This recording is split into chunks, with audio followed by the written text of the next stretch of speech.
Podría parecer que una suma de infinitos términos es algo muy distinto de una sucesión de infinitos términos, ¿no? Una cosa es un número, luego otro, luego otro, luego otro, y una serie sería sumarlos todos. Pero lo que vamos a ver es que en realidad una serie podemos entenderla como una sucesión. Para hacernos una idea del concepto de serie, vamos a imaginar que Aquiles inicialmente está a una distancia de 2 estadios, por ejemplo, de la tortuga, y que la tortuga está quieta. Entonces, Zenón diría algo así, como que para alcanzar la tortuga, Aquiles primero tiene que llegar hasta la mitad del camino, un estadio. Luego, antes de alcanzar la tortuga, tendrá que recorrer la mitad del camino que le falta. O sea que ahora sumamos medio estadio. Y luego tendrá que recorrer la mitad del camino que le falta, un cuarto. Y luego así, más un octavo, más y así puntos suspensivos. Y entonces tenemos una suma de infinitas distancias, cada vez más pequeñas, pero infinitas distancias al fin y al cabo, ¿no? ¿Esta suma de infinitas distancias da una distancia infinita?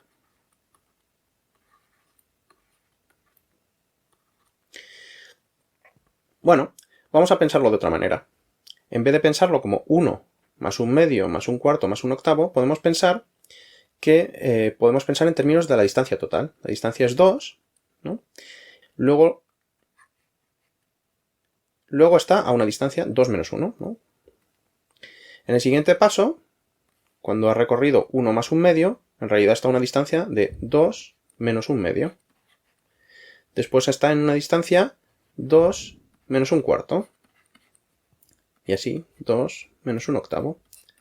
Es decir, que en cada paso tenemos que Aquiles ha recorrido una distancia de 2 menos 1 partido por 2 elevado a n.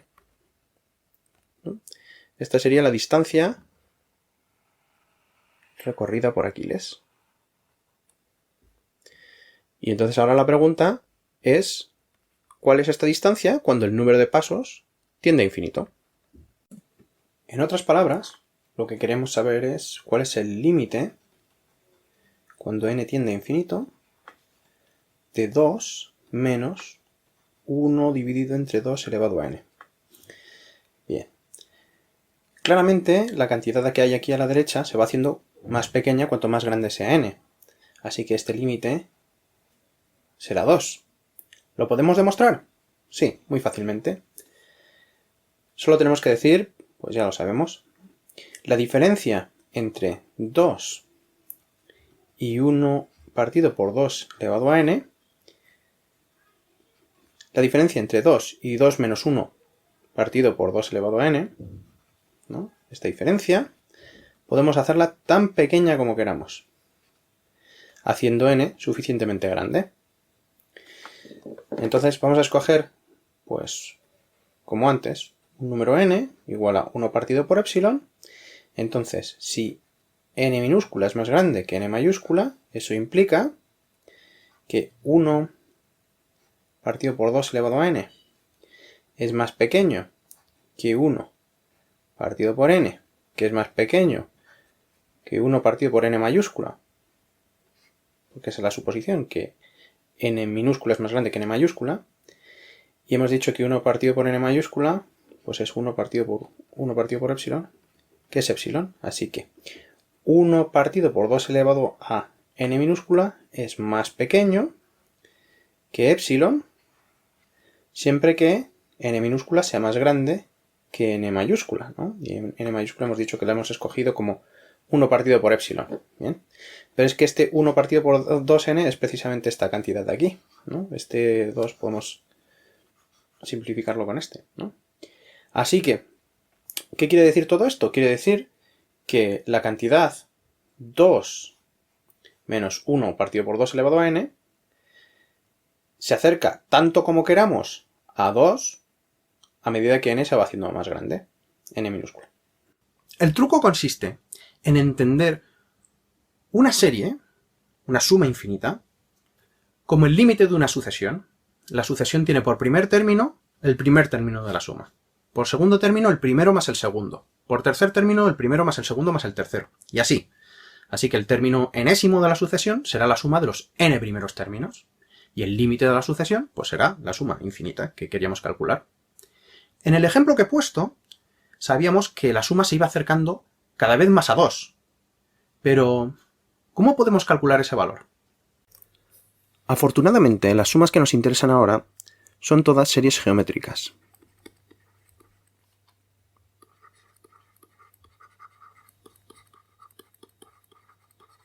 En una serie geométrica, cada término es igual al anterior multiplicado por un factor. Por ejemplo, la serie 1 más 1 medio más 1 cuarto más 1 octavo, etc. Aquí, cada término es igual al anterior multiplicado por 1 medio. Al factor por el que vamos multiplicando se le llama razón. Así que en este caso, la razón sería 1 medio. En la suma 1 más 1 tercio más 1 noveno más 1 partido por 27, en este caso pues la razón sería 1 tercio. En general, las series geométricas tienen la forma 1 más la razón al cuadrado, más la razón al cubo, etc. Vamos a usar el término o el signo S0 para referirnos al primer término. Luego S1 será la suma de los dos primeros términos. S2, los tres primeros. 1 más R al cuadrado. Y así podemos escribir el término enésimo como la suma de los n primeros términos. Bueno, los n más 1 primeros términos, ¿no? Porque el primero hemos empezado la cuenta en 0. Entonces, ¿cómo se calcula esta Sn? Pues hay un pequeño truco. Si multiplicamos Sn por la razón, obtenemos un resultado curioso. Lo que obtenemos es r más r al cuadrado más r al cubo más, así, hasta r elevado a n más 1. O sea, básicamente el resultado que obtenemos es el siguiente término menos el primero. He puesto aquí arriba la suma de los términos hasta r elevado a n y debajo por la misma suma multiplicada por r, que es r más r cuadrado así hasta r elevado a n más 1. Ahora resulta que si a esta primera ecuación le resto esta segunda, lo que obtengo es a la izquierda Sn menos r por Sn. Pero a la derecha se cancelan todos los términos menos 2. El 1 del principio y r elevado a n más 1. Ahora puedo sacar factor común a la izquierda a Sn. Me queda Sn por 1 menos r, que es igual a 1 menos r elevado a n más 1. Y ahora el 1 menos r lo puedo pasar dividiendo.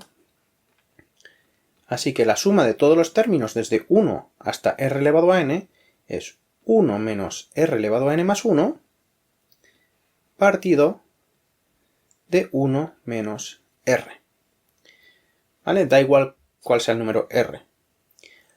Ahora bien, nosotros no queremos saber la suma de los términos hasta r elevado a n, queremos saber la suma de todos los términos, los infinitos términos, o sea, 1 más r al cuadrado, más r al cubo, y así sin límite. ¿Vale?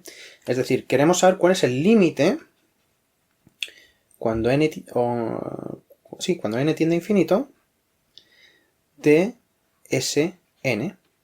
O sea, he escrito otra vez el límite cuando n tiende a infinito de 1 menos r elevado a n más 1 dividido entre 1 menos r. Claro, si r es un número como 2, 3, este r elevado a n más 1 pues va a explotar. Y entonces no va a existir el límite. Pero si r es más pequeño que 1, en valor absoluto, perdón, no 0, más pequeño que 1, entonces este límite sabemos que si r es más pequeño que 1, r al cuadrado es todavía más pequeño, r al cubo es todavía más pequeño, así que este r elevado a n más 1 decrece sin límite, se hace tan pequeño como uno quiera, ¿no? Y entonces lo que ocurre es simplemente que este límite es igual a 1 dividido entre 1 menos r. Entonces el límite, o sea, podríamos decir que esto lo podríamos escribir como s infinito. La suma de los infinitos términos es 1 dividido entre 1 menos r. Así que, por ejemplo, en el caso que vimos antes, 1 más 1 medio, más 1 cuarto, etcétera, etcétera. Aquí r era 1 medio. Y 1 dividido entre 1 menos r es 1 entre 1 menos 1 medio, que finalmente nos da 2. Si tuviera una r de 1 tercio, esta fórmula me dice que la suma de 1 más 1 tercio más 1 noveno, etcétera, etcétera, esto me daría 1 menos 1 tercio, que es igual a 1 partido por 2 tercios, o sea, 3 medios, 1,5, etcétera, etcétera. Entonces, sabiendo ya cómo sumar estos infinitos términos, podemos volver finalmente al problema del espacio y el tiempo que dedica Aquiles en pillar a la tortuga. En el caso de Aquiles y la tortuga, la distancia que recorre y el tiempo que tarda son sumas que empiezan con un número, 18 o 6, es un número que llamaremos A, ¿no? Y luego cada término no es más que el anterior, pero dividido entre 3. O sea que es luego más A entre 3, más A entre 9, más A entre 27, etcétera, ¿no? Etcétera. Si repetimos el truco que hemos usado antes, obtenemos que la suma de todos estos términos resulta que es A dividido entre 1 menos R, donde R en este caso es 1 tercio. Es decir, si hacemos este cálculo, 1 menos 1 tercio son 2 tercios, nos queda 3 medios de A. Así que la distancia total recorrida por Aquiles tiene que ser 3 medios de 18, que resulta que es naturalmente 27 metros, y el tiempo pues será 3 medios de 6, que es 9 segundos. Así que todo está en orden. Y con eso hemos explicado tanto el concepto de límite de una sucesión como la suma de una serie. Poniéndolo todo junto, ¿qué le diría yo a Parménides? Bien, Parménides decía que Aquiles nunca alcanzaba a la tortuga. Si eso es verdad, tendrá que haber alguna distancia siempre entre Aquiles y la tortuga. Pero hemos visto que da igual lo pequeña que supongamos que es esa distancia, siempre llega un momento en el que Aquiles la hace todavía más pequeña al acercarse. Bueno, Parménides probablemente aceptaría esto, diría, sí, es verdad, la distancia cada vez es más pequeña. Pero para que llegara a cero, Aquiles tendría que recorrer infinitas distancias. Bien, eso es verdad. Ahora, lo que tenemos que decirle a Parménides es que infinitas distancias no es lo mismo que distancia infinita. La suma de todas las distancias que recorre Aquiles no es infinita en el sentido de que da igual cuántas de esas distancias sumemos, nunca pasamos de 27 metros. Ah, bueno, pero si sumas infinitas distancias, tendrá que dedicar infinitos intervalos de tiempo a recorrerlas. Sí, pero la suma de esos infinitos intervalos de tiempo no es un tiempo infinito, como hemos visto. Al final, el tiempo se acerca cada vez más a 9 segundos. Da igual cuántos términos sumemos, nunca pasamos de 9. Así que no es lo mismo distancia y tiempo infinito que infinitas distancias e infinitos tiempos.